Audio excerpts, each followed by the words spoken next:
Oke, tadi Mas Guntur sudah mengatakan, kemudian Bung Hekal juga sudah mengatakan, saya ke Bung Sahrin begitu ya. Bung Sahrin, ini kalau kita lihat ya, presidensial threshold sudah tidak ada, itu artinya setiap partai politik punya kesempatan untuk menjagokan kandidatnya di pencalonan presiden di 2029. Tapi kemudian langkah cepat diambil oleh Partai Gerindra. Prabowo Subianto dicalonkan kembali menjadi capres di 2029, akan ada koalisi permanen. Nah, gimana nih nasib Mas Anies Baswedan di 2029? Agak berat rupanya. Ya, jadi yang pertama tentunya Gerindra mengusung Prabowo serta koalisi permanen. Ya tentunya itu adalah ya, hak dari Partai Gerindra dan juga hak dari koalisi permanen. Nah, bagi kita ataupun bagi Mas Anies ini kan memang 2029 kan jalan masih panjang. Dan bagi Prabowo juga kan ada catatannya tadi, bila sukses menjalankan seluruh program-programnya. Nah, oleh karena itu ini situasi masih sangat dinamis. Kita sudah punya pelajaran sebelum-sebelumnya bahwa koalisi-koalisi yang dibangun toh permanen akhirnya waktu semakin dekat kan bisa juga sangat tergantung banyak hal tentunya. Kesamaan visi, kondisi internal, dinamika eksternal. Nah ini kan yang mempengaruhi utuhnya sebuah koalisi. Nah bagi Mas Anies sendiri tentunya belum memikirkan sampai dengan 2029.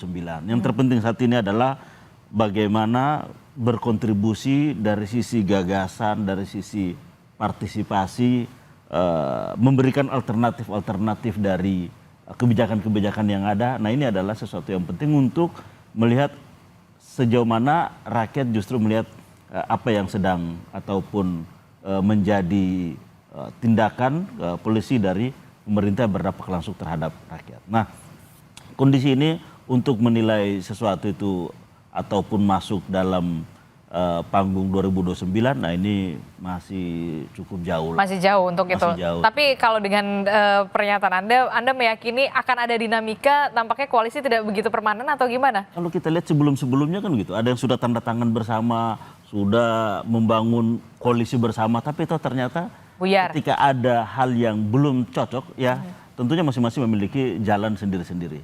Dan kita tahu bahwa partai politik di Indonesia memiliki kemandirian dan kesepakatan ataupun keputusan-keputusan internal yang biasanya saling menghargai. Nah, ini kan baru 100 hari lebih sedikit. Masih cukup hari-hari ke depan yang begitu panjang. Dinamika ini pasti akan terus ada. Apalagi misalnya kita tahu bahwa memang kondisi kebangsaan kita kan seperti ini. Masyarakat juga sedang menghadapi situasi yang berat dan kami melihat bahwa kontestasi politik 2029 masih terlalu dini kalau misalnya membicarakan soal itu.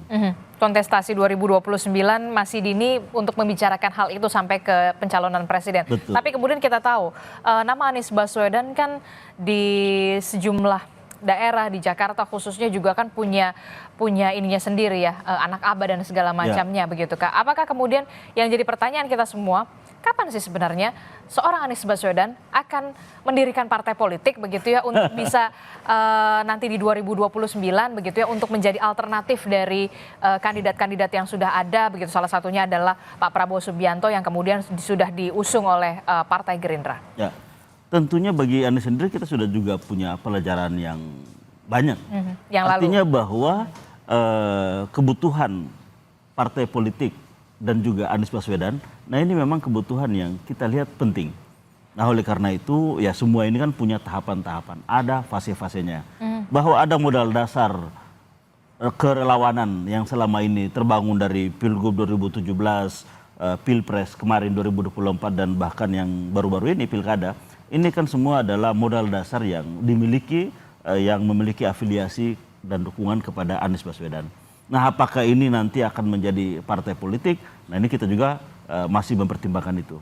Tapi bahwa ini sudah terorganisir, ya saat ini sudah terorganisir dengan baik dan tentunya tahapan-tahapan itu akan kita lalui. Yang jelas bahwa dengan penghilangan presidensial threshold ini adalah peluang tentunya bagi Anies Baswedan untuk ikut dalam 2029. Tapi itu pun ya terlalu jauh lah. Saat ini adalah membuktikan bahwa gagasan-gagasan yang selama ini diusung oleh Anies, diperjuangkan oleh Anies justru relevan dengan kondisi kekinian. Nah, sehingga itu nanti kita harapkan adalah mendapatkan perhatian dan kepercayaan rakyat, dan sehingga itu bisa menjadi modal ke depan.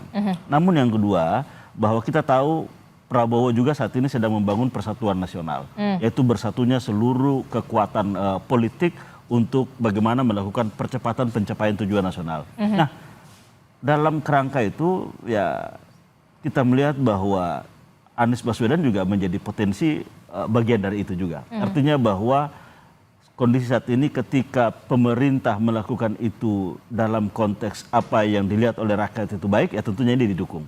Tapi bahwa ketika ini dianggap berbeda ataupun tidak sesuai dengan apa yang menjadi kehendak publik, ya ini juga harus diingatkan. Nah, posisi itulah yang saat ini kita ambil untuk melihat bahwa kita bukan anti pemerintah, kita juga bukan harus berbeda terus dengan pemerintah, tapi bagaimana mendorong agar apa yang menjadi kehendak publik, apa yang menjadi cita-cita nasional ini bisa diwujudkan secara bersama. Baik orang yang ada di pemerintah